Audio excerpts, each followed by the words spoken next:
எபேசியர் 4ஆம் அதிகாரம் 25 32 வசனம் வரையிலும் உள்ள வேத பகுதியை நாம் திருப்பிக் கொள்ளுவோம். இந்த வேத பகுதியை குறித்த நிலைமையிலே உங்களுக்கு ஒரு அறிமுகம் சொல்ல வேண்டும் என்றால், இந்த செய்தியினுடைய அறிமுகம் என்று சொல்லுவது ஒரு புதிய ஜனக்கூட்டம், ஒரு புதிய சிருஷ்டி, ஒரு புதிய ஜனக்கூட்டம், ஒரு புதிய சிருஷ்டி, a new creation. 24ஆம் வசனத்திலே பர்டிகுலரா நீங்க அந்த காரியத்தை பார்க்கலாம். வாசிங்களேன். எபேசியர் 4ஆம் அதிகாரம் 24ஆம் வசனம். மெய்யான நீதியிலும் பரிசுத்தத்திலும் தேவனுடைய சாயலாக சிருஷ்டிக்கப்பட்ட புதிய மனுஷனை தரித்துக் கொள்ளுங்கள். புதிய மனுஷனை தரித்துக் கொள்ளுங்கள். புதிய மனுஷனை தரித்துக் கொள்ளுங்கள். கிரியேஷன், முதலாவதாக சிருஷ்டிப்பு ஏற்பட்டது. இந்த ஏற்பட்ட சிருஷ்டிப்பு பாதிக்கப்பட்டு கரப்ட் ஆகி போச்சு. ஆண்டவருடைய சிருஷ்டிப்பாகிய மனுஷன் பாதிக்கப்பட்டிருக்கிறான். அடுத்தது, இந்த பாதிக்கப்பட்ட சிருஷ்டிப்பு தேவகுமாரனாகிய இயேசுவினுடைய பிராயச்சித்த பலியினாலே, அவர் தம்மைத்தாமே கிருபாதார பலியாக ஒப்புக் கொடுத்ததினாலே இந்த சிருஷ்டிப்பு சீர் செய்யப்பட்டு ஒரு புது சிருஷ்டியை அங்கே உண்டாக்குகிறார். அல்லேலூயா. கிறிஸ்துவின் வழியாக வரும்போது புது சிருஷ்டி உண்டாகிறது, நியூ கிரியேஷன் ஏற்படுகிறது. இது புதுப்பிக்கப்பட்ட இந்த மனிதன் எதற்காக? ஒரு புதுப்பிக்கப்பட்ட கூட்டமாக இருக்கும்படி. நீங்க இந்த பின்னே உள்ள வசனங்களை வாசித்து பார்ப்பீங்கன்னா மிக அழகாய் ஆண்டவர் சொல்லுகிற காரியம் அதுதான். ஆண்டவர் ஒரு புதுப்பிக்கப்பட்ட ஒரு ஜனக்கூட்டத்தை ஏற்படுத்தி அதற்கு தம்முடைய சபை அல்லது சரீரம் என்று சொல்லி, தன் சரீரத்தின் அங்கங்கள் அவயவங்கள் என்று சொல்லி ஆண்டவர் பார்க்கிறார். அவர்களை அவ்வண்ணமாய் ஏற்படுத்துகிறார். எனக்கு அன்பான தேவனுடைய பிள்ளைகளே, இந்த ஜனக்கூட்டம் வித்தியாசமாய் பேசும். இந்த ஜனக்கூட்டம் வித்தியாசமாய் சிந்திக்கும். இந்த ஜனக்கூட்டம் வித்தியாசமாய் நடந்து கொள்ளும். இந்த உலகம் நடக்கிற மாதிரி இருக்காது. ஈவன் அந்த மனுஷனிலேயே வித்தியாசம் தெரியும். நான் முன்ன மாதிரி இல்லை, முன்னே வேற ஒன்று செஞ்சுட்டு இருந்தேன், இதே சிச்சுவேஷன்ல வேற மாதிரி நடப்பேன், இப்போ நான் வித்தியாசமா இருக்கேன். முன்னே ஞாயிற்றுக்கிழமைலாம் நான் ரொம்ப பிஸியா இருப்பேன், சாயங்காலத்துக்கு மேல என்னையவே எனக்கு தெரியாது, இப்போ என்னை ஃபுல் டே எனக்கு தெரியுது. எனக்கு வேற மாதிரி நீ பேசினேன், வேற மாதிரி நடந்தேன், இப்பொழுது வேற மாதிரி. இந்த கீழே உள்ள வசனங்கள் பூரமே அப்படிதான் பேசு. இதிலிருந்து கிட்டத்தட்ட ஒரு வித்தியாசப்பட்ட ஜனக்கூட்டம் என்று சொல்லுகிற 6 காரியத்தை உங்களோடு பேச விரும்புகிறேன். மாற்றப்பட்ட வாழ்க்கையை இங்கே அப்போஸ்தலர் பேசுகிறார் எபேசு சபைக்கு. எபேசு சபை ஒரு ஆவிக்குரிய நிலைமையிலே ஒரு தரம் வாய்ந்த சபை, ஒரு ஸ்டாண்டர்டான சர்ச், ஸ்பிரிச்சுவல் ஸ்டாண்டர்ட். அதுல நல்ல ஆழமான, குறிப்பாய் முதல்ல சபை என்பதை குறித்த திட்டமான தேவ நோக்கங்களை வெளிப்படுத்துகிறார். இது எப்பவுமே எபேசுல இருந்து கொலோசையர்ல இருந்து பேசப்படுகிற செய்திகள் எல்லாமே ரொம்ப ஸ்டாண்டர்டா இருக்கும், ஆவிக்குரிய தரம் சார்ந்த காரியத்தில். அப்படிப்பட்ட ஒரு செய்தி தான் இன்றைக்கு நாம் தியானிக்க போகிற செய்தி. 25ஆம் வசனத்தை ஒரு வாசியுங்களேன். அன்றியும் நாம் ஒருவருக்கொருவர் அவயவங்களாய் இருக்கிறபடியால் பொய்யை களைந்து, நாம் ஒருவருக்கொருவர் அவயவங்களாய் இருக்கிறபடியால். இது குறிப்பாய் தேவ சபையாக இருக்கிற ஜனங்கள் எப்படிப்பட்ட வாழ்க்கை வாழ வேண்டும், எப்படிப்பட்ட மாற்றமும் மறுரூபமும் அவர்களுக்குள் ஏற்பட வேண்டும் என்பதை குறித்து இங்க பேசுகிறது.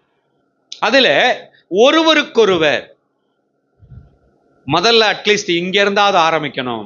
நாம் இன்னொரு தேவ பிள்ளையோடு, சக விசுவாசியோடு திருச்சபை என்கிற அந்த ஐக்கியத்தில் நாம் எப்படி நடந்து கொள்ள வேண்டும் என்பதை குறித்து பேசுவோம் என்று சொன்னால், அங்கே பாருங்கள், நாம் ஒருவருக்கொருவர், வாசிங்களேன் திரும்ப, நாம் ஒருவருக்கொருவர் அவயவங்களாய் இருக்கிறபடியால் பொய்யை களைந்து, நாம் எல்லாரும் ஒரே அவயவங்களா அல்லது ஒரே சரீரத்தின் அவயவங்களா இருக்கிறபடியால் ஒருத்தரோடு ஒருத்தர் பேசும்போது பொய் இல்லாது இருக்கட்டும். Instead of lying, speak truth. பொய் பேசுவதற்கு பதிலாக உண்மையை பேசக்கடவோம், சத்தியமானதை பேசக்கடவோம். அதிக நேரம் ஒவ்வொரு பாயிண்ட்லயும் இருக்க முடியாது, ஏன்னா நிறைய பாயிண்ட் இருக்கு. பொய் பேசுதல் இன்றைக்கு மிக சாதுரியமான பேச்சு என்று அறியப்படுது.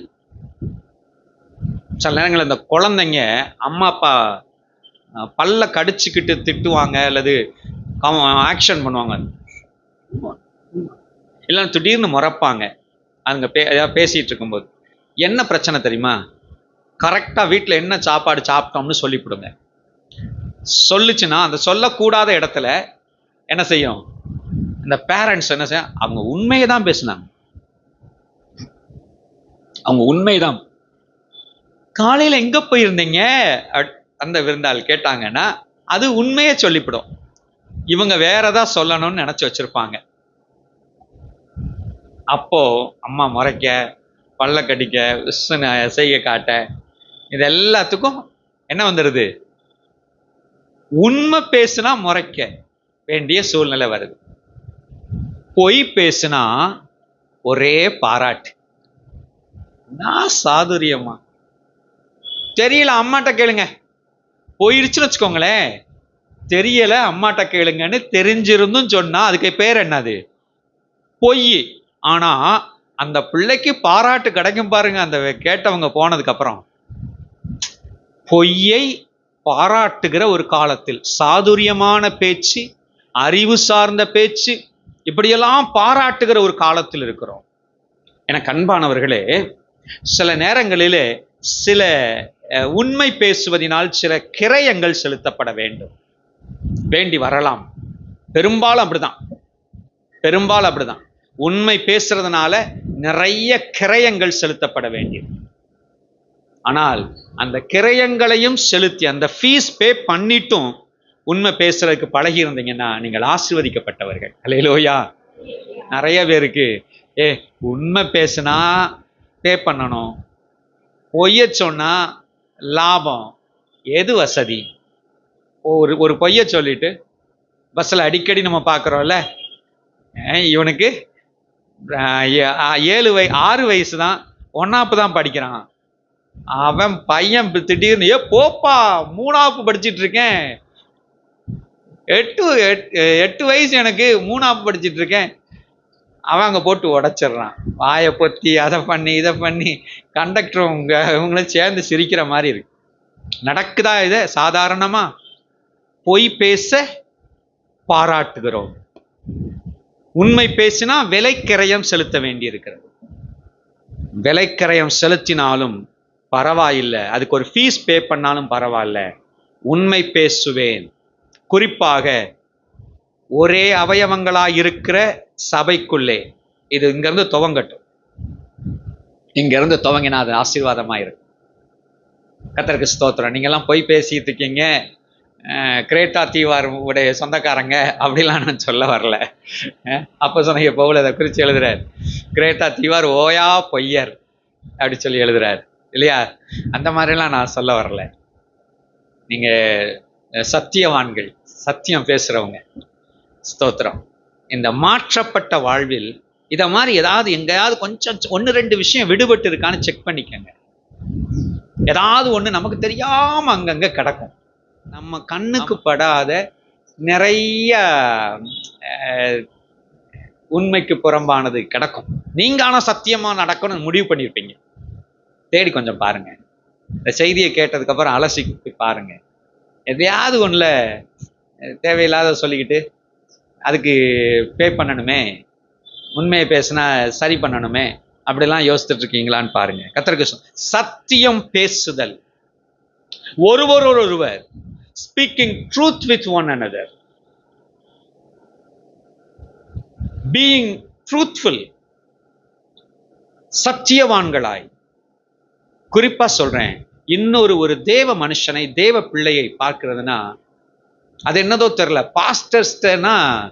பாஸ்டர்கிட்ட என்னத்தையாவது சொல்லலான்னு அப்படி ஒரு ஒரு ஒரு திடீர் வாஞ்ச வரும் போல தெரியுது பாஸ்டர்கள்னா. ஏன்னா அவர்கிட்ட இதை சொல்லிடக்கூடாது, அதை சொல்லிடக்கூடாது, சொல்ல முடியாது, இதை சொல்லிட்டோம்னா மெசேஜில் போட்டு உடைச்சிட்டாருன்னா நிச்சயமா அப்படி செய்ய மாட்டேன். நான்லாம் நிச்சயமா அப்படி செய்ய மாட்டேன். கர்த்தருக்கு ஸ்தோத்திரம் உண்டாகட்டும். இதுக்குன்னு மெனக்கட்டு என்ன செய்ய வேண்டாம், ஒரு தனி எஃபர்ட் எடுத்து மறைக்கிற வேலை செய்ய வேண்டாம், ஸ்கிரீன் போடுற வேலை செய்ய வேண்டாம். கர்த்தருக்கு ஸ்தோத்திரம் உண்டாகட்டும். உண்மை பேசுகிறவர்களாய் தேவ ஜனத்தை பார்க்கும்போது, ரட்சிக்கப்பட்ட இன்னொரு தேவ ஜனத்தை பார்க்கும்போது அவர்களிடத்தில் உண்மை பேசுகிற ஒரு உணர்வு மாற்றப்பட்ட வாழ்வின் அடையாளம். அல்லேலூயா. It's a sign of new creation. நீங்க புதுப்பிக்கப்பட்டவர்கள் என்பதற்கு அடையாளம். உங்க கூடயே ஃபார்மை ஃபில்அப் பண்ணிக்கிட்டு இருக்கவங்க, என்னங்க இப்படி போட்டுக்கிட்டு இருக்கீங்க, இப்படி போட்டா ஒரு சலுகையும் கிடைக்காதுங்க. கிடைக்கலன்னா பரவாயில்ல, மாற்றப்பட்ட வாழ்க்கையை காட்டுங்க. அல்லேலூயா.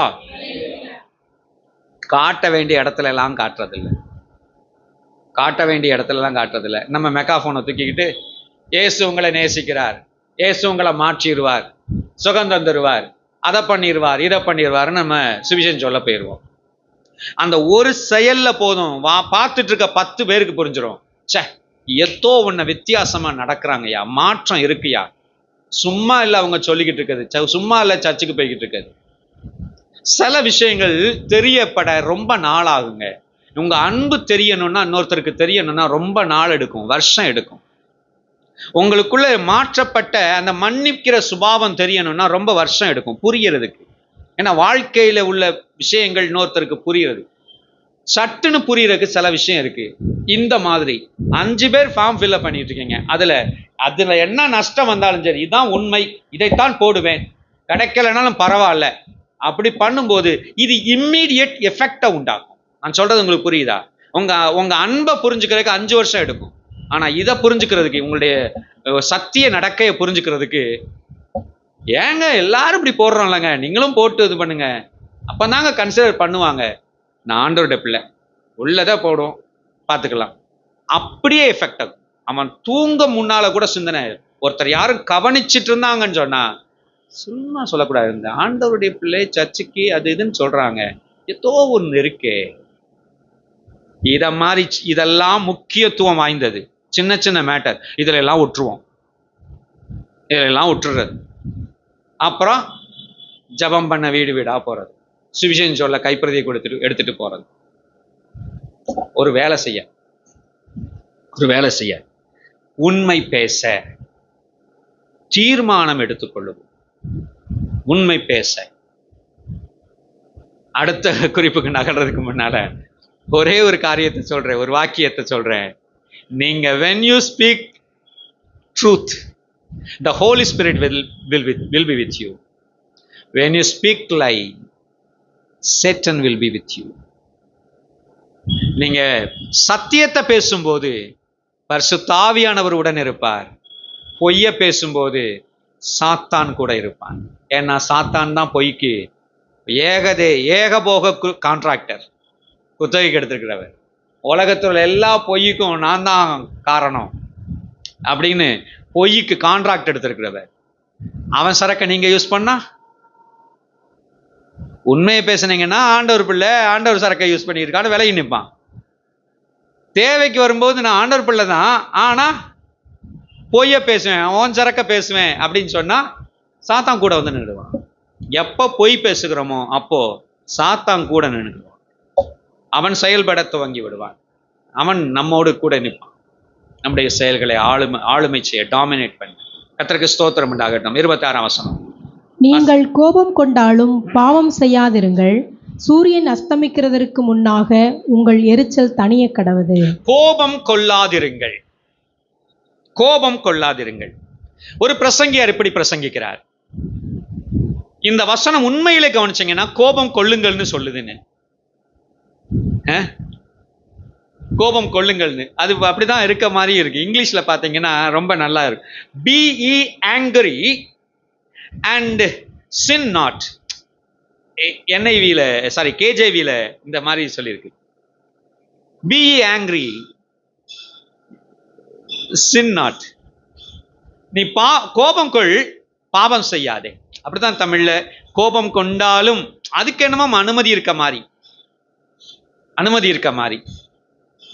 அதை சரியா புரிஞ்சுக்கிடணும்னு சொன்னா, பாவம் செய்வதற்கு வழி நடத்தும் கோபத்தை கொள்ளாதிரு. அவ்வளவுதான். எளிமையா விளக்கம் சொல்லணும்னு சொன்னா, இந்த கோபம் உன்னை மிகப்பெரிய பாவங்களுக்குள் நடத்தி விடுமையா. ஆகவே கோபம் என்கிற விஷயத்தில் மிக மிக கவனமாய் ஹேண்டில் பண்ணு. மிக கவனமாய் ஹேண்டில் பண்ணு. ஆம், இந்த கோபம் தன்னில் தான் பெரிய பிரச்சனை இல்லை. ஆனால் இந்த கோபத்தை சரியாய் நீங்க ஹேண்டில் பண்ணல அப்படின்னா அது முடிவுக்கு அல்லது அடுத்த லெவலுக்கு தீமையான காரியங்களுக்கு கொண்டு செல்லும். The managing angry management, கோபத்தை கட்டுப்படுத்துதல் அல்லது கோபத்தை நிர்வகித்தல், மிஞ்சி போகிற கோபத்தை நிர்வகித்தல். நீங்க பாருங்க, உங்களுடைய பர்சனல் இதெல்லாம் நீங்க ரெக்கார்டு எடுத்து திருப்பி கேட்டு பாருங்க. எங்கெல்லாம் நீங்க கெட்ட வார்த்தை, எங்கெல்லாம் தப்பான காரியங்களை பேசுனீங்களோ, கசப்பான வார்த்தைகளை பேசுனீங்களோ, அப்பெல்லாம் நீங்க கோபப்பட்டிருப்பீங்க, கோபத்துல பேசியிருப்பீங்க. கோபம்தான் நிறைய பிரச்சனையை உருவாக்கி வச்சிருக்கும். ஒத்த வார்த்தைய போட்டா போதும், குடும்பமே சந்ததி சந்ததியா பிரிஞ்சு கிடக்கும். சந்ததி சந்ததியா. அதுக்கு எதுதான் காரணம்? கோபத்தில் சொல்லப்பட்ட ஒரு வார்த்தை. இப்ப அந்த கோபத்தை எப்படி செயல்படுத்துவது? கோபம் கொள்ள அதில் சொல்லல, கோபம் கொள்றத பத்தி இல்லை. அதுக்கு அடுத்து ஒரு அவதாரம் எடுக்கும், அடுத்து ஒரு டைரக்ஷனுக்கு கொண்டு போகும். அது மிக மிக கவனம். அது எங்க கொண்டு போகும்னா, கோபம் சில நேரங்களிலே விட்டு வைத்தீர்கள் என்றால் கசப்புகளை உண்டு பண்ணும். பிறர் மேல் உள்ள எரிச்சலை மூல பண்ணும். இந்த நெருப்ப மாதிரிதான் கோபம். ஒரு பொறி தானே, அவ்வளவு அணைச்சிட்டோம், அந்த ஒரு மூலையில தானே, விட்டு வைக்காதீங்க. உங்களுக்கு தெரியாது எப்ப காத்து வீசும், எப்ப இந்த டைரக்ஷன்ல ஏதாவது வந்து ஓவரா சருன்னு காத்து அடிச்சு அது கிளம்பும், சொல்ல முடியாது. அந்த ஒரு பொறி நீங்க அசந்த நேரத்துல உங்களால கண்ட்ரோல் பண்ண முடியாத மிகப்பெரிய தீப்பிழம்பாய் மாறும். இந்த கோபம் என்ன செய்யும்னு சொன்னா, அதை சரியா ஹேண்டில் பண்ணி மேனேஜ் பண்ணி முடிச்சு விடாம வச்சுட்டீங்கன்னா, அந்த டிஸ்ஃபியூஸ் பண்றது அப்படின்னு ஒரு மெத்தட் இருக்கு நிறைய. இதுல டிஸ்மேங்கிள் பண்றது, இந்த டிஸ்பியூஸ் பண்றது, இதெல்லாம் வந்து ஒரு மெத்தட். டிசேபிள் பண்றது, இதெல்லாம் ஒரு மெத்தட் இருக்கு. அந்த ஃபுல் ப்ராசஸிங்கும் செய்யணும். ஒரு வெடிகுண்டு ஒரு இடத்துல கண்டுபிடிச்ச ஒரு மனுஷன் என்ன செய்ய மாட்டாங்க, அந்த இடத்தாச்சு நாங்கள் போட்டு அப்படி போக மாட்டாங்க, போகக்கூடாது. அதை ப்ராப்பரா என்ன செய்யணும், டிஸ்ஃபியூஸ் பண்ணணும், அதை ப்ராப்பரா செயலிழக்க பண்ணணும். அதுக்கு நிறைய ப்ராசஸ் இருக்கு, நிறைய முறைமைகள் இருக்கு. இந்த கோபத்தையும் ஒரு முறை வெடித்து வந்த அந்த கோபத்தை சரியா அதை அடக்கணும்னு சொன்னா, பீஸ்ஃபுல்லா எல்லா விஷயத்தையும் சிந்தித்து நமக்கு விளங்கி, நமக்கு முன்பாக செய்யப்பட்ட கோபம் உண்டாவதற்கு செய்யப்பட்ட காரியத்தையும், கோபத்தினால் நாம் எந்த நிலையை அடைந்தோம் என்பதை உணர்ந்து, இது தவறு அல்லது சரி என்கிறதை உணர்ந்து அதை அடக்கணும். அதாவது சால்வ் பண்ணணும் கரெக்டா.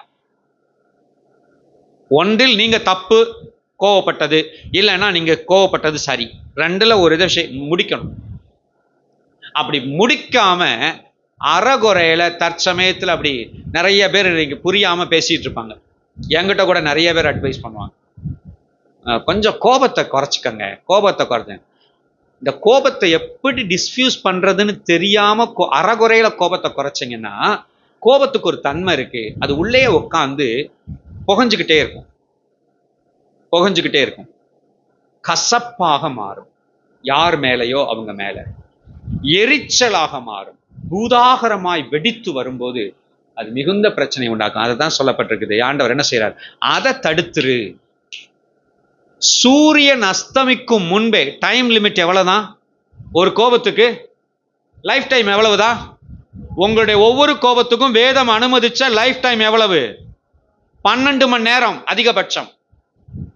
ஏர்லி மார்னிங் வச்சுக்கோங்க, கோபம் வந்துருச்சு 6 மணிக்கு உதயமாகிடுச்சு, எவ்வளவு நேரம் தான் லைஃப் டைம்? 5 மணிக்கு கோபம் வந்துருச்சு சாயங்காலம், எவ்வளவு நேரம் தான் இருக்கணும்? 1 மணி நேரம் தான் பைபிள் அனுமதிச்ச டைம். அப்ப 6 மணிக்கு மேல சொல்லுங்க, 6 மணிக்கு மேல கோவமே படக்கூடாது, அஸ்தமிச்சிருச்சு. அதை சொல்ல வர செய்தி கருத்து என்ன தெரியும்?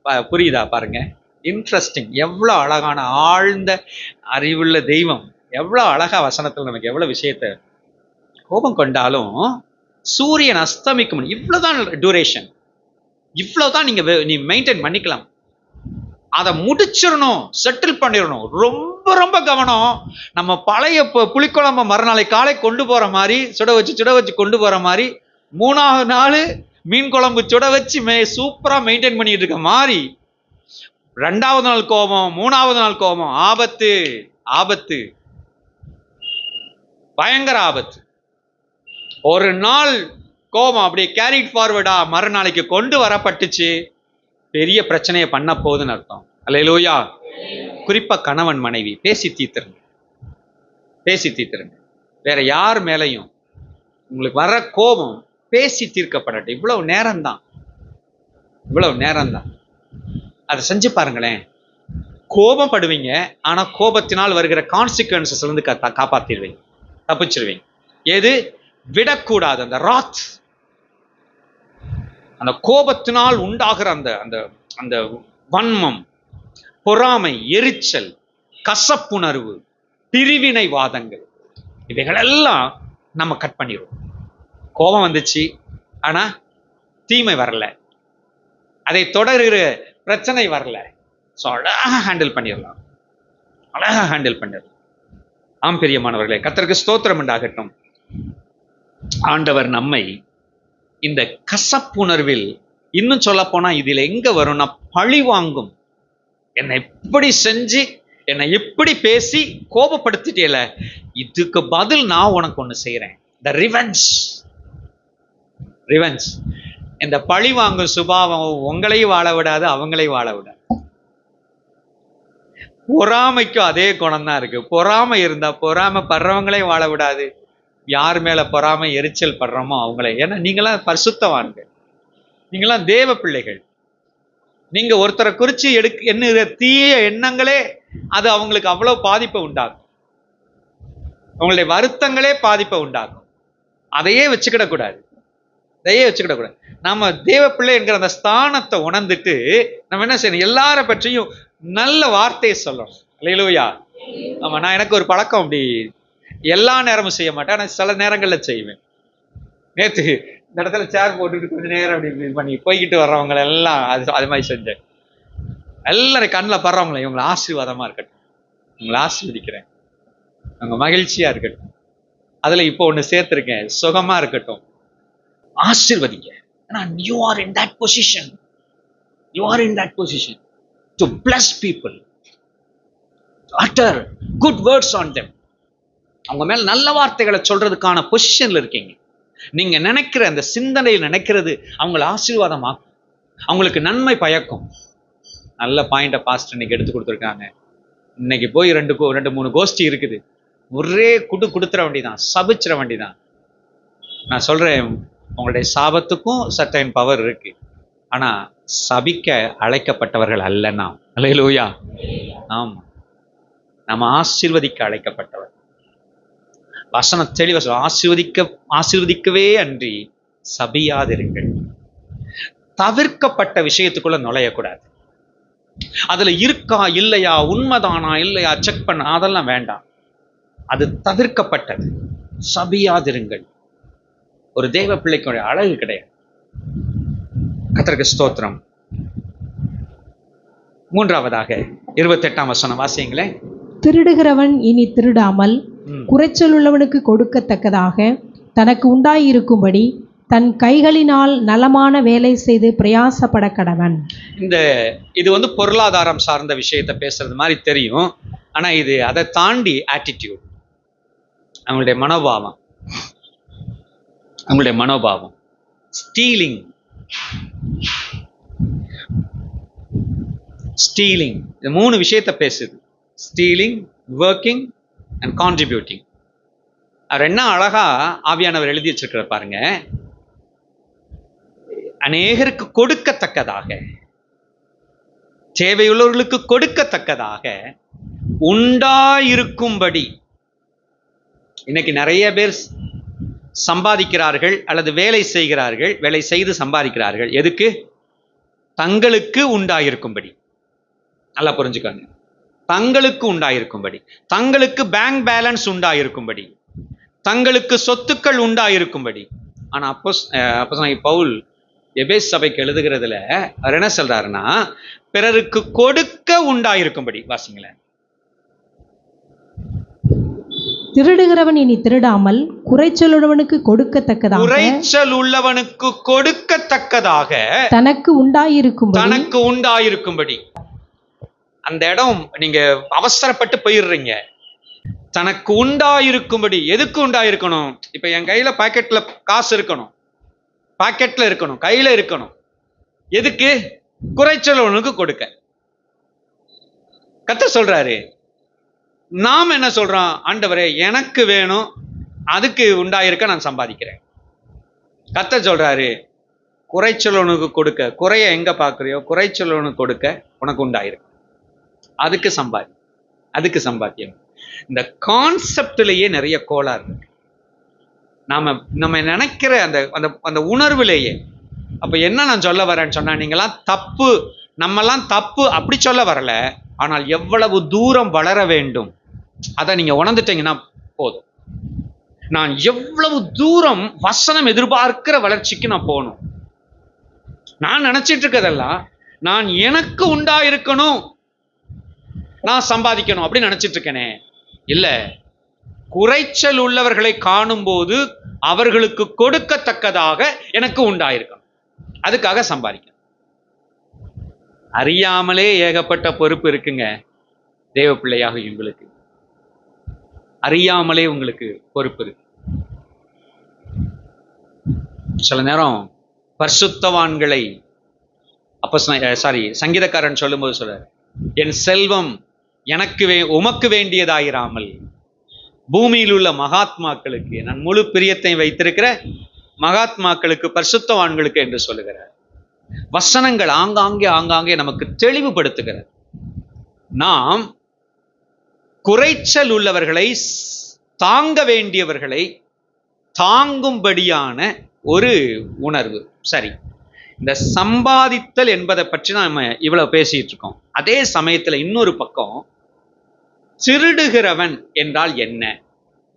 திருடுதல் என்பது என்ன? நீங்க பைபிள்ல வேத ஆதாரத்தின்படி பார்த்தா இது ஒரு தனி பிரசங்கமாயிரும். சம்பாதிக்க தகாத முறைமை. இன்னொரு விதத்துல சொன்ன, நம்முடையதல்லாதது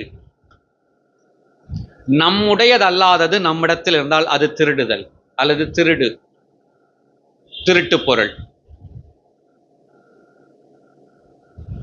நம்முடைய இந்தியன் இன்கம் டாக்ஸ் டிபார்ட்மெண்ட் படி, பார்வைப்படி,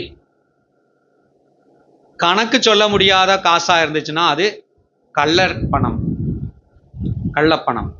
பிளாக் மணி, கருப்பு பணம்.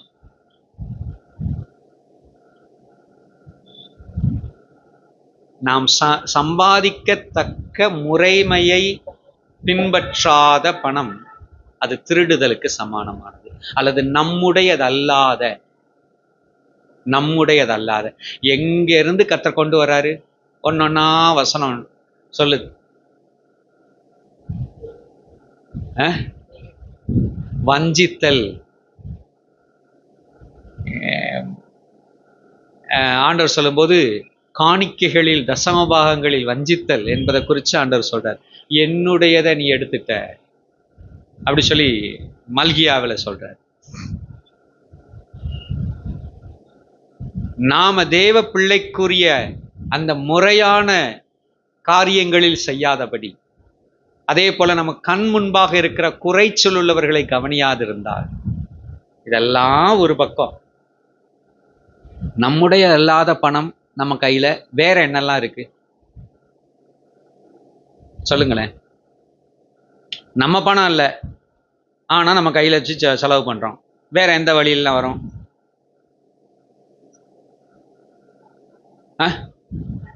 கடன். இது நமக்கு புரியுறது இல்லை. It is not yours. இந்த கான்செப்ட் அது ஒரு ஒரு தப்பான கான்செப்ட் பார்த்துக்கங்க. அது இந்த கேட்டகரியில வரும்.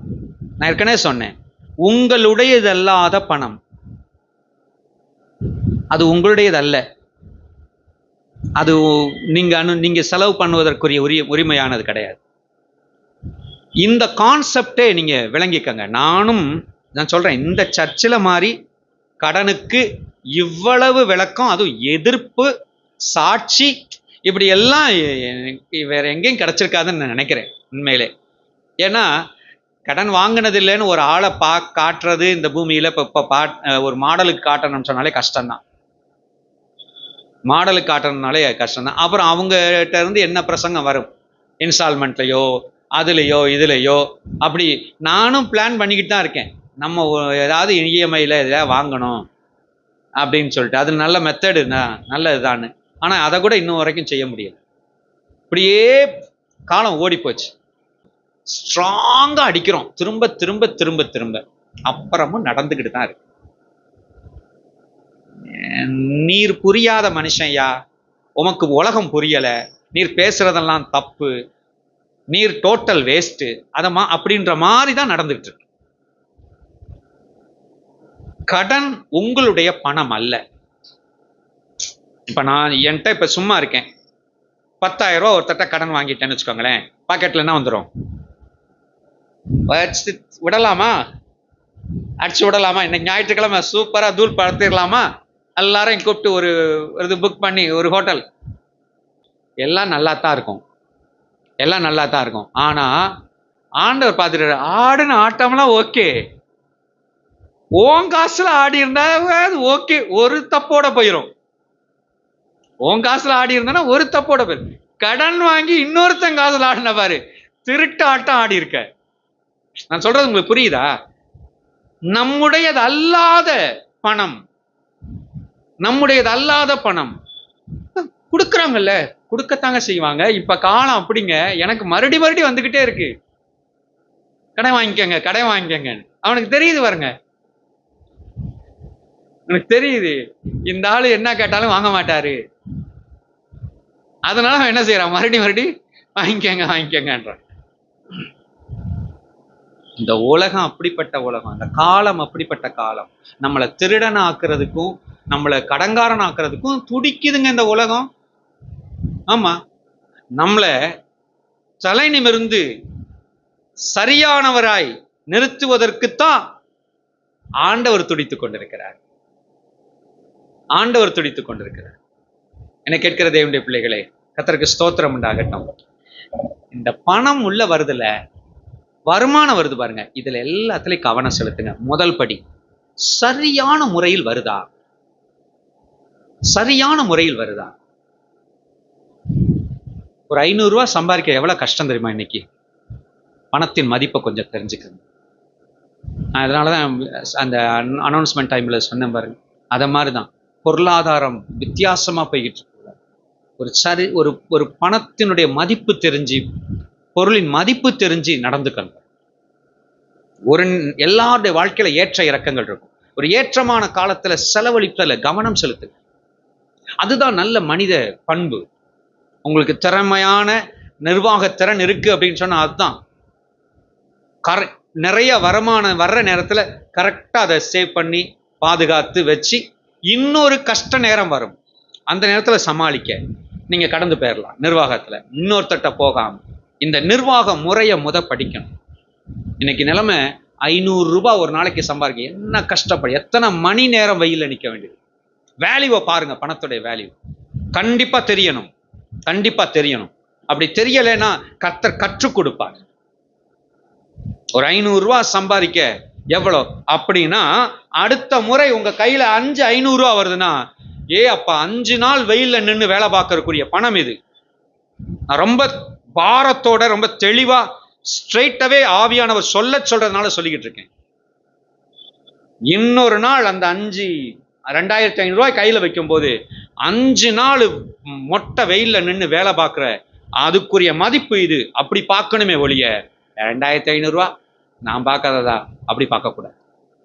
நீங்க அப்படி பார்த்தீங்க பணத்தை, அதே மாதிரி நான் சொல்றேன், நிறைய பேர் நினைப்பாங்க இவருக்கு என்ன தெரியும், இவருக்கு என்ன தெரியும், இவர் ஊழியம் செய்யறதுன்ற பேர்ல இவர் காணிக்கைகளை, மற்றவங்களுடைய காணிக்கைகளை வாங்கி, நான் சொல்றேன் உங்களை விட அதிகமா பணத்தினுடைய மதிப்பை நான் ரொம்ப உணர்வேன். ஏன்னா ஆண்டவரே இங்க கொண்டு வந்து கொடுக்கறவங்க சும்மா நிறைவுல இருந்து கொடுக்கல.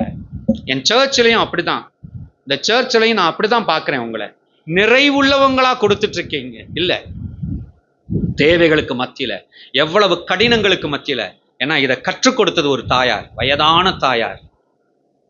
நாத்து நட்டு களை எடுத்து அதுக்கு வேலைக்கு போற சொந்த வயல் கிடையாது, அதுக்கு வேலைக்கு போய் கையெல்லாம் இன்ஃபெக்ஷன் ஆகி வீங்கின அந்த கையோட சில ரூபாய், அந்த பைசாக்களை 5 பைசா 2 பைசா, சாரி 5 பைசா இல்லை, 50 காசு 1 ரூபா, இப்படி சில்லறையோட வச்சு காணிக்க கொடுத்து அன்னைக்கு சின்ன வயசுல ஆரம்ப நாட்கள்ல கற்றுக் கொடுத்தா. This is what offering. நீ நினைக்கிற மாதிரி கிடையாது. இந்த கையை வச்சு சேர்த்துல அவங்க வேலை பார்த்து அதன் மூலமாய் 1 ரூபாயும் 2 ரூபாயும் 5 ரூபாயும் 7 ரூபாயுமா, அதுவும் மாதம் வாரம் வேற கொடுப்பாங்க. ரிப்பீட்டடா எனக்கு மைண்ட்ல இதாயிருச்சு. வாரம் இதுதான் நீ கையில வாங்குற காணிக்க. இது சும்மா எங்கேயோ இருந்து அப்படி பறிச்சு கொண்டு வரல. இந்த வேலை கடினத்தின் மத்தியிலிருந்து அவங்க சம்பாரிச்சு கொண்டு வர்ற பணத்துல தான் உனக்கு கொடுக்குறாங்க. கர்த்தருக்கு கொடுக்கறதுன்னு உன் கையில வந்து சேரு. இதுக்கு ஜாக்கிரதையாயிரு, இதுக்கு ஜாக்கிரதையாயிரு. சில நேரங்கள் என்ன நடக்கும் தெரியுமா? பிள்ளைகளுக்கு கஷ்டமா இருக்கும். இந்த மாதிரி புரிஞ்சுக்கிட்ட ஊழியக்காரன் பிள்ளைங்களுக்கு கஷ்டமா இருக்கும். அனாவசிய செலவு பண்ண வராது, அதுதான் மனசுல வரும். அப்படிப்பட்ட காணிக்கை இதற்கு செலவு பண்ண முடியுமா? இப்படி செலவு பண்ண முடியுமா? பிரியமான தேவனுடைய பிள்ளைகளே, கர்த்தருக்கு ஸ்தோத்திரம் உண்டாகட்டும். ஸ்டீலிங் வேண்டாம், திருடுதல் வேண்டாம். முறையாய் சம்பாதித்து முறையாய் செயல்படுத்துகிற சரியான விதத்தில், அதிலும் குறைச்சல் உள்ளவர்களை தாங்கத்தக்கதான திறன் உள்ளவர்களா இருக்கும். அல்லேலூயா. எடுத்து வச்சுக்கிட்டு போகணுமா? எடுத்து வச்சுக்கிட்டு போகணும். நம்ம நிறைய சில்லறை இல்லைன்னு தப்பிச்சு போறோம் பாருங்க. அப்படி இல்லாம எடுத்து வச்சுட்டு போகணும். குறைச்சல் உள்ளவங்களை பார்க்கும்போது அவங்களே கேட்பாங்க, நீங்க கேட்க வேணாம். குறைச்சல் இருக்கா அப்படிலாம் கேட்க வேண்டாம், அவங்களே கேட்பாங்க. அதுலயும் உங்களை பார்த்த உடனே 10 பேருக்கு மத்தியில கூட விலகி வந்து உங்ககிட்ட கேட்பாங்க. நீங்க கவனிச்சிருக்கீங்களா? உங்க மூஞ்ச அப்படி கர்த்தர் புது சிருஷ்டி ஆக்கிட்டாரு. இவங்க கொடுப்பாங்க. நம்ம என்ன நினைச்சிடறோம், ஏமாளின்னு எனக்கு ஒட்டி இருக்கா அப்படின்னு நினைக்கிறோம். இல்ல கொடுப்பீங்கன்னு ஒட்டி இருக்கு. ஹல்லேலூயா. ஆமா, அப்படி ஆக்கி வச்சிருக்காரு ஆண்டவர் நம்மள. கர்த்தருக்கு ஸ்தோத்திரம். அதற்கு உள்ள உரியவர்களாய் நிறைவோடு இருக்கும்படி சம்பாதிக்க கர்த்தர் நமக்கு உதவி செய்யட்டும். கர்த்தருடைய நாமத்திற்கு ஸ்தோத்திரம். இந்த வெளி பகட்டை வச்செல்லாம் ஒண்ணு இல்லைங்க, வெளி பேரெல்லாம் வச்சு ஒண்ணு இல்லை. இது ஒரு இருதயத்தின் தீர்மானம். நான் மலேசியா போன உடனே பிரம்மாண்டமா அதோடைய அமைப்புகள் எல்லாம் பார்த்துட்டு ஒரே ஆச்சரியம், அதிர்ச்சியில இருந்தேன். இவ்வளவு செழிப்பா இருக்கே, இவ்வளவு இதா இருக்கே, பிரம்மாண்டமா இருக்கேன்னு. முத எனக்கு சொன்ன செய்தி என்ன தெரியுமா? நாங்க இறங்கி ஒரு வீட்டுக்கு போயிட்டு முதல் தடவை எடுத்தோன்னா ஒரு ஷாப்பிங் ஏதோ இதுக்கு போயிருந்தோம், ஒரு பெரிய மால் ஒரு இதுக்கு போயிருந்தோம். அதுல போய் காரை நிறுத்தினோன்னு இறங்கும் போது உடனே முதல்ல சொன்னாங்க, ஊர் பயங்கரமான திருட்டு ஊர் அப்படின்னு சொல்லிட்டு பார்த்தாங்கல்ல. கார் டோர் சாத்தினோடனே ஒரு செல்போன், ஒருத்தருடைய செல்போன் இருந்துச்சு. உடனே அதை எடுத்துருங்க. இது மாதிரி அவங்க முதல்ல எங்களுக்கு இன்ஸ்ட்ரக்ஷன் வேற சொன்னாங்க, இங்க இருக்கிற வரைக்கும் எந்த டிவைசஸும் வெளியே தெரியக்கூடாது கார், இல்லைன்னா கார் கண்ணாடி உடஞ்சிருக்கும். எதையும் வெளியே தெரிகிற மாதிரி நீங்கள் இது பண்ணாதீங்க. டூ வீலரில் ரைட் பண்ணும், பயங்கர ஃபாஸ்ட் இது வச்சுருப்பாங்க, பிடிக்கவே முடியாது அதுக்கப்புறம் அவங்கள. அப்படி அதில் அடிச்சுட்டு போயிடுவாங்க. அப்படி இப்படி நிறைய சொன்னாங்க. எல்லாம் கேட்டுட்டு எனக்கு அதுக்கப்புறம் தான், சி இதுதான் இந்த பகட்டா, இம்புடு பெரிய ஊர், நம்ம ஊர் பரவாயில்லையே, இப்படி சொல்கிறாங்க. திருட்டு இது. பிரம்மாண்டத்தை பார்த்து இப்படி இல்லைங்க, வெளியே தோற்றம்லாம் கிடையாதுங்க, உள்ளத்துல உண்மையா இருக்கணும். கர்த்தருக்கு ஸ்தோத்திரம். லாஸ் ஏஞ்சல்ஸ்ல ஒரு பயங்கரமான ஒரு போராட்டம் நடந்துச்சான். ஒரு போராட்டம். அந்த போராட்டத்துல எல்லாம் நடந்து முடிச்சோன்னு நிறைய இடங்களை சூறையாடிட்டாங்க. நிறைய கடைகளை அதுகளை நிறைய அதுல அதிகம் பாதிக்கப்பட்டது ஒரு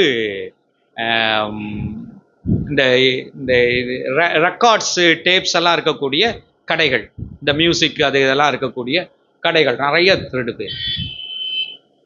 மக்கள் பொதுவாக போய் சூறையாடிட்டாங்க. அவங்க வாட்டுக்கு வேணுன்றதை அடித்து உடச்சி எடுத்துட்டாங்க. கொஞ்ச நாள் கழித்து ஒரு இன்டர்வியூ எடுத்துக்கிட்டு இருக்கும்போது ஒரு ரேடியோ இன்டர்வியூவில் ஒருத்தர் கேட்குறாரு. கேட்டதில் அடுத்து வர்றவங்கெல்லாம் சொல்கிறாங்களாம், அதெல்லாம் அவங்கெல்லாம் எடுத்தவங்க, சூறையாடினதில் எடுத்தவங்க. அவன் சொன்னாங்க, எனக்கு இயேசு கிறிஸ்துவை ரொம்ப பிடிக்கும், I love Jesus, so I took a gospel tape. நான் இயேசுவை பிடிக்கும், அதனால இயேசுவோட அந்த சுவிசேஷ அந்த ரெக்கார்ட்ஸ் எல்லாம் நான் எடுத்துட்டு போனேன். எப்படி பாருங்க, இயேசுவை பிடிக்குமா அதனால திருடினானா? இன்டர்வியூவில் சொல்றான். இந்த லட்சணத்துல தான் நம்ம வாழ்ந்துட்டு.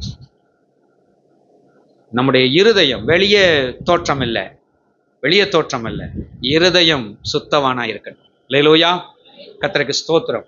அடுத்ததாக 29ஆம் வசனம் வாசிங்களே. கெட்ட வார்த்தை ஒன்றும் உங்கள் வாயிலிருந்து புறப்பட வேண்டாம். வார்த்தை, பேச்சுவார்த்தை கெட்ட வார்த்தையா இருக்கக்கூடாது. அல்லேலூயா. என்ன இந்த கெட்ட வார்த்தை? இந்த தூஷண வார்த்தை, அசிங்கமா பேசுற அதுவா? இல்ல, அதை மட்டும் இல்லை, அதுவும் இருக்கலாம். ஆனா அது மட்டும் இல்லை, இந்த காசிப்ஸ், புரணி பேசுறது, மற்றவனை பத்தி பேசுறது, மற்றவனை பற்றியும் இல்லாததை பேசுறது. சிலருக்கு அடுத்தவங்களை பேசிட்டா போதும். எந்த ரேஞ்சுக்குன்னா, ஐயோ என்னம்மா சோறு தொட்டுக்க எதுவும் வைக்கலையா? தொட்டுக்கே இல்லைனாலும் பரவாயில்ல, அந்த சாப்பிட்ற நேரத்தில் தொட்டுக்கைக்கு பதிலாக ஏதாவது யாரையா பத்தி பேசினா அதை கேட்டுக்கிட்டே சாப்பிட்றலாம். அந்த ரேஞ்சுக்கு வளர்ந்துருக்கிறது. யாரையாவது பத்தி பேசுறது, எதையாவது அது இனிக்க பேசுறது, இல்லாத பொல்லாத கட்டி. நீங்க கவனிச்சிருக்கீங்களா? மற்றவங்களை வம்புக்குன்னே தூஷணமா, அவன் இப்படி பாரு, அவன் அப்படி பாரு, அவன் சைஸை பாரு, அவன் பேச்சை பாரு, அதுல என்ஜாய் பண்ணி. நான் ஒரு நபரை நான் மனசுல எனக்கு உடனே வருது. ஒரு நபர் இந்த மாதிரி செய்வார் அதிகமா. அடுத்தவங்கள, அதுவும் ஆகாதுன்னு இருக்கவங்கள போய் பயங்கரமா பேசுதல். தீமைக்கு நடத்திருங்க. வாயை எந்த அளவுக்கு விவரமா இருக்கணும்னா எந்த அளவுக்கு கவர் பண்ணிக்கிறீங்களோ அந்த அளவுக்கு. நினைக்கிற பரலோகம் அந்த அந்த இந்த டைம்ல, ரொம்ப கொரோனா டைம்ல அந்த மாஸ்க் போட்டோம் பார்த்தீங்களா, அந்த டைம்ல பரலோகமே கொஞ்சம் யோசிச்சிருக்கும். ரொம்ப பாவம் குறைஞ்சிருச்சுல்ல. ஒண்ணு நம்ம யாரும் வெளியே போக முடியல, அது ஒரு பக்கம் இருந்தாலும் இந்த பேச்சு பாவம் குறைஞ்சிருச்சு. நம்மளும் பேசிதான் பார்ப்போம் கவரை போட்டு. ரொம்ப மூச்சு இழுத்து பேச வேண்டியிருக்கு. 10 நிமிஷம் பேசுறத 5 நிமிஷத்தோட முடிச்சிருக்கோம். இந்த பேச்சை குறைச்சோம்னா நிறைய ஃபில்டர் பண்ணிடலாங்க. அல்லேலூயா. நீங்க குறைச்சிருவீங்கன்னா அடுத்த பாயிண்ட் போறேன், இல்லைன்னா இன்னும் குறைச்சிரும். இந்த தூஷணம் தேவ பிள்ளைகளுக்கு தகாத வார்த்தை. சில நம்ம பேச்சு வழக்கத்துல, ஊர் பழக்கத்துல அப்படியே போய்கிட்டு இருக்கும். ஆனாலும் அதை கொஞ்சம் ஃபில்டர் பண்ணுங்க. குடும்ப பழக்கத்துல இருக்கிறது அப்படிங்கிற மாதிரிலாம் இருந்துச்சுன்னு சொன்னா நீங்க கொஞ்சம் அதை இது பண்ணி கவனிச்சு பாருங்க. நான் ஒரு தேவனுடைய பிள்ளை. ஒரே வாயிலிருந்து என்ன செய்யக்கூடாது, நல்ல தண்ணீரும் கசப்பானதும் ஊற்றும் அப்படி வர முடியாது. நான் ஆண்டவருடைய ஆசீர்வாதமான வார்த்தையை பேசுகிற மனுஷி அப்படி கொஞ்சம் அதை செக் பண்ணி பார்த்து. கர்த்தருக்கு ஸ்தோத்திரம். 31ஆம் வசனம் வாசிங்களேன். சகலவிதமான கசப்பும் கோபமும் மூர்க்கமும் கூக்குரலும் போதும். cruelty, சகலவிதமான இந்த cruelty. ரீசெண்டா நான் கொஞ்சம் அதை மென்ஷன் பண்ணியிருக்கேன்னு நினைக்கிறேன், போன செய்திகள் இதுகள்ல, போன சங்கீதத்துல இரத்தப்பழிகள் ஞாபகம் இருக்கா? ஏன்னா ஒரு மனுஷனை மிஞ்சி ஒரு லெவலுக்கு மேல குற்றப்படுத்த வேண்டாம். யாரையும் ஒரு லெவலுக்கு மேல ஈவன் கரெக்ஷன்ற பேர்ல, திருத்துறேன்ற பேர்ல ஒரு லெவலுக்கு மேல போக வேண்டாம். ஒரு ஒரு திட்டுறதுல கூட ஒரு லெவலுக்கு மேல ஒரு வார்த்தைகள் பயன்படுத்த, மரியாதை குறைச்சலான அந்த இதுல ஒரு அளவுக்கு அதிகமான மரியாதை குறைச்சல் இருக்கக்கூடாது. குரியாலிட்டி அது இல்லாதபடி பார்த்தது. கசப்பு, கோபம், மூர்க்கம், இதெல்லாம் தான் அந்த இடத்துக்கு கொண்டு போகும். அன்னோயிங்லி நம்ம ரொம்ப ஒஸ்ட வல்கரா சில காரியங்களை பேச, எல்லாம் கடந்து பேச, அவைகளை கொண்டு போகும். கருத்தை சொல்றாங்க, வெளிப்படுத்துறாங்க, அப்படிதான் இருக்கணுமே ஒழிய எந்த விதத்திலும் வல்கர்னஸ் இருக்கக்கூடாது, அல்லது மூர்க்கம் இருக்கக்கூடாது, குரியலிட்டி இருக்கக்கூடாது. கர்த்தருக்கு ஸ்தோத்திரம். வாசிங்க கடைசியா. கூக்குரலும் தூஷணமும் மற்ற எந்த துர்க்குணமும் உங்களை விட்டு நீங்க கடவது.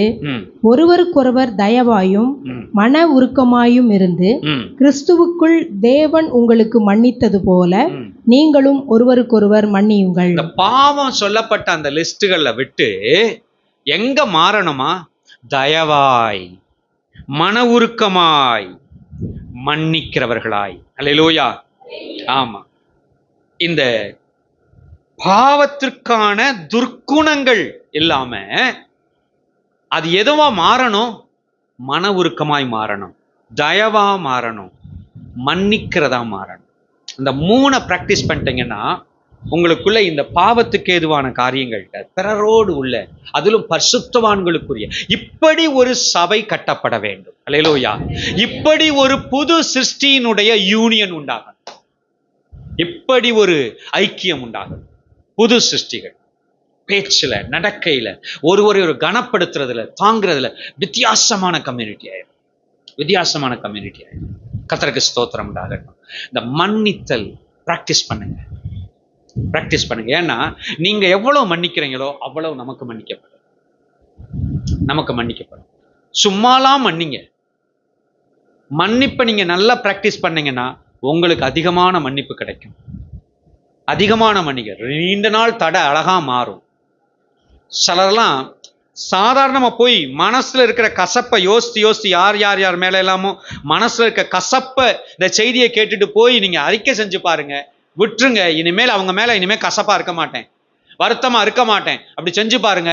உங்களுக்கு எவ்வளவு நாள் நீண்ட காலம் நீங்க போராடிட்டு இருந்த தடைகள் மாறும். ஆமா, அதுல ரகசியம் இருக்கு, ரகசியம் இருக்கு. பிறர் மேல மன உருக்கமாய், பிறர் மேல தயவாய், அந்த டெண்டர்னஸை பிராக்டிஸ் பண்ணணும். கடினத்தையே இது பண்ணக்கூடாது, மனதுருக்கத்தை பிராக்டிஸ் பண்ணணும். ஐயோ பாவம், அந்த நேரம் பேசினார் உண்மைதான், ஆனா அவர் எந்த சூழ்நிலையில் இருந்தாரோ தெரியல, அவருக்கு சரீரத்துல என்ன மாதிரி இருந்துச்சோ தெரியல, அவங்க சிச்சுவேஷன் என்னன்னு தெரியல. தயவா இருக்க பழகவும், மனதுருக்கமா இருக்க பழகவும். ஓ, இப்படி பேசியிருக்க கூடாது, ஆனா அவரின் சூழ்நிலை என்னவோ, அவருக்கு அப்ப என்ன செஞ்சிச்சோ, அவர் எங்கிருந்து வந்திருந்தாரோ, ஏதோ சந்திச்சிருந்தாரோ, தயவாய், மனதுருக்கமாய், மன்னிக்கிறவர்களாய் இருக்க நம்ம உருவாக்குனாதான் ஆவியானவர் இணைந்து அவர் உருவாக்க ரெடியா இருக்காரு. நம்ம இணைஞ்சு போனோம்னு சொன்னா ஆசீர்வதித்து ஒரு ஆசீர்வாதமான நியூ கிரியேஷன் கம்யூனிட்டியை ஆண்டவர் ஏற்படுத்த அவர் சித்தம் உள்ளவராயிருக்கிறார். கண்களை மூடுவோம். Praise the Lord. ஹல்லேலூயா. நம்ம ஒப்பு கொடுப்போம் கர்த்தருடைய வார்த்தைக்கு.